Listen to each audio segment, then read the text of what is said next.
Hi everybody, I'm Brittany Lewis, a breaking news reporter here at Forbes. Joining me now is Captain John Warren and Master Sergeant John Thompson, co-authors of Lead Like a Marine.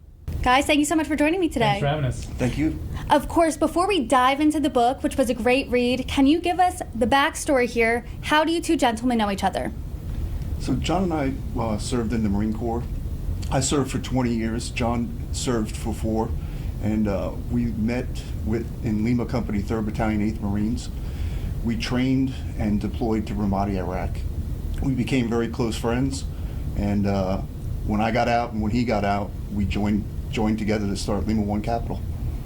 I do want to discuss where the book starts, and that is the battle for Ramadi. And this really is the foundation of everything, it seems like, in your business. So can you both tell us your experiences of this day? It was April 17th, 2006, and what you described as the worst day, which then you eventually described as the best day. But tell us the story there. Well, it was a very intense day. We didn't see it really come in at first. It was an odd day starting off because it was the first day in Iraq that it actually rained. And we probably only had 3 days our entire time in Iraq that it rained. So it was just a strange day to begin with. But ultimately what happened, I'd just come back from a patrol and top, and he was down at another base about 4 kilometers away called OPVA. And when I got back to the different base, we saw that OPVA had been attacked. And what had happened was about 50 to 100 armed insurgents, Al-Qaeda operatives, they attacked Top's base down there, and ultimately had a suicide bomber drive a huge dump truck full of C4 through the gates. They've actually videoed it for propaganda and detonated it. And amazing, almost all the Marines were knocked unconscious temporarily, but they all survived. And then I was the quick reaction force that led 42 Marines down Route Michigan to help, and then we immediately took an IED blast, and we faced a long engagement all day. So it was something we learned from. It was an amazing experience, and at the end, we won and they lost. Do you want to add anything? No, I think it was, like I said, it started out as a typical routine day. While I was down there, we did start taking small arms fire, which was not unusual, but then all of the traffic stopped, and all of the civilians stopped walking around. So then it really knew something was about to happen. Like John said, we were surrounded by 50 to 100 insurgents, and it was. We say it as it was a bad day, but it ended up it was a great day because all the training that we put in place, we were able to actually exercise and defeat the enemy there. And I think one of the main things too that we learned was the Marines just performed so well. Their courage, their skill, their determination, it was unbelievable, and that's how we all got through the day. It was unbelievable just to read because the situation itself obviously would be chaotic to anyone, but how you both and your entire team handled it with such composure and such a cool, calm, and collected feeling that translated throughout how you carried your business. Can you explain that? Well, I think what we learned in combat was it all comes down to a person's core values. I mean, that is by far the most important thing, especially among leaders, but also among employees, team members, family members, whoever, your friend set. It all comes down to core values. And the Marine Corps has a set of core values: honor, courage, and commitment that we looked for. And then we applied it to business, and we grew a company based on those core values. And we hired an assortment of people that a lot of other people would not have hired, because in the business world, and this is one of the biggest mistakes we see, they hire people based on industry experience, even if they're job hoppers. And we hire people based on their core values and then train them. And those are the best employees, and that's one of the things that I think set our business apart. Yeah, and the way we did the hiring, it is a sacrifice for companies because you're hiring the people that they don't have a skill that you need, so you have to spend a lot of time training them, a lot of money.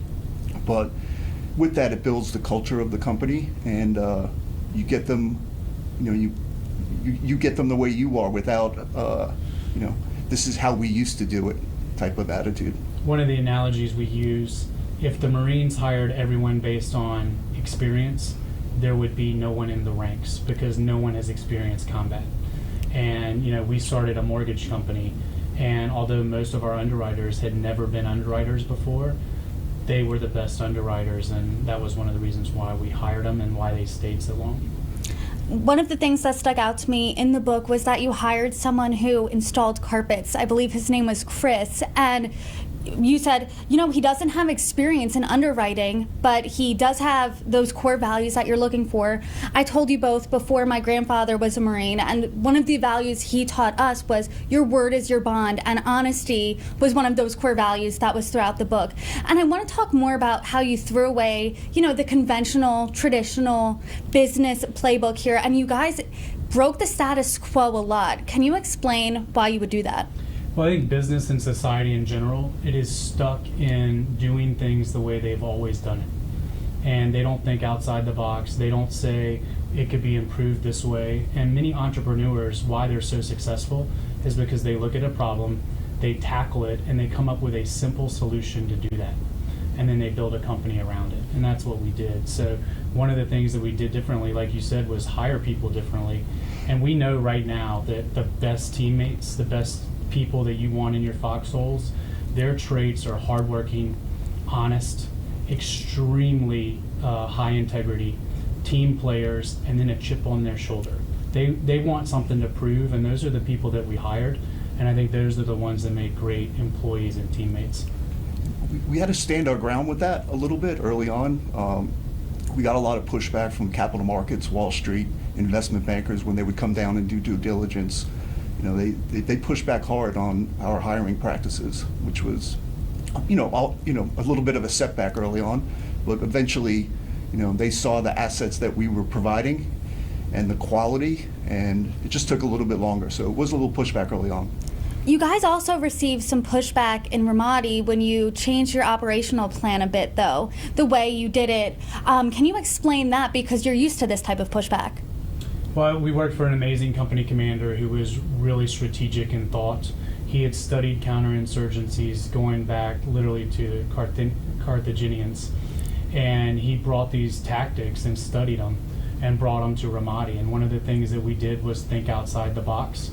And it was very controversial at the time. A lot of fellow Marines from different companies criticized us for the way we were doing things. We did a census. We literally visited every house to try to find out who was living in the neighborhoods in each house, composing a huge database. And then over time, we developed sources, human intelligence, and they would tell us who the bad guys were. We could look them up in the database and then systematically remove them from Ramadi. And it proved very, very successful. And it was obviously so successful that in our sector, we turned over the first sector to the Iraqi army in all of Anbar province. So that's how successful it was. Yeah, that sounds really successful. And John Warren, I do want to turn to you. You did foray into politics a bit in 2018. I did. Can we expect a future political career? I tell everyone I'm still recovering from that endeavor. I went into politics. I tried to run for governor. I made it to the runoff against the incumbent. Lost after President Trump came down and endorsed the incumbent who had endorsed him the night before the final election. But I'm committed to service. Right now I'm focused on promoting the book, because I think our whole country has a deficit of leadership. Nowhere is there less leadership than in the White House. No one in the White House leads like a Marine. Very few people in business lead like a Marine. So that's what I'm focused on now. Maybe in the future politics returns, but right now I'm focused on business and also raising three amazing kids and having a great wife and family. What I'm hearing is you're not ruling out a presidential run. Is that safe to say? I'm definitely ruling out a presidential run for 2022. For 2024. For 2024, but maybe 2028, who knows? But you're saying that you're not seeing anyone at the top lead. Do you agree? Say that again? John Warren is saying that he's not seeing anyone at the top of our country leading. Would you agree with that assessment? I mean, I agree with that. I think that to be successful, you have to have clearly defined goals and objectives, and I just feel like that is not happening. And you can see that, in the White House, you can see that in certain cities throughout the country. So you have to have clearly defined goals and objectives, and Currently, the man in that office doesn't have that. And how would you both say you should lead like a Marine? What is that one piece of advice? Well, I think it all starts with the core values and integrity and honesty. And in the Marine Corps, the two most important things is accomplishing the mission and taking care of your Marines. And I think if every leader, regardless of whatever position he's in, if he thought or she thought about accomplishing the mission first and then taking care of their employees or their clients, the world would be improved tremendously. But what we have oftentimes is people who want to be leaders because of the privileges and the benefits as opposed to the responsibilities. And there's a chapter in the book called Eat Last, and we need leaders who want to eat last, not eat first. One of the people that you talked about in Eat Last was Mattis, and how he went and served on Christmas Day so someone could go home. How do you eat last? How do you put yourself in that mindset? I mean, I think for me, it's, I am always the last one to do something, right? Just simple things. Eating dinner. I mean, you want to make sure that you're providing for your family, taking care of your family. Same thing with running a company. I was never really concerned about me. I was always worried about the employees, their quality of life, their pay, and then also accomplishing our mission, which was to be the #1 lender in this space in the country. And for both of you, what do you think the most important lesson was you learned as Marines? I think the most important one probably be work ethic. Just really, really hard work ethic and being dedicated to a team. And I would throw in grit. I really think the world is hard, business is hard, sports are hard, and I think the people that keep failing but keep persevering and get better and better and better, those are the ones that succeed in life. And let's say, like me, I'm not a Marine, but what's the one piece of advice you would give someone like me to live my life more like one? I think one of the best lessons we have that's applicable to everyone, families, marriages, relationships with anyone, we have a chapter called Blunt and Direct Communication. And it's just hard to find people that are just totally blunt and honest in a respectful way.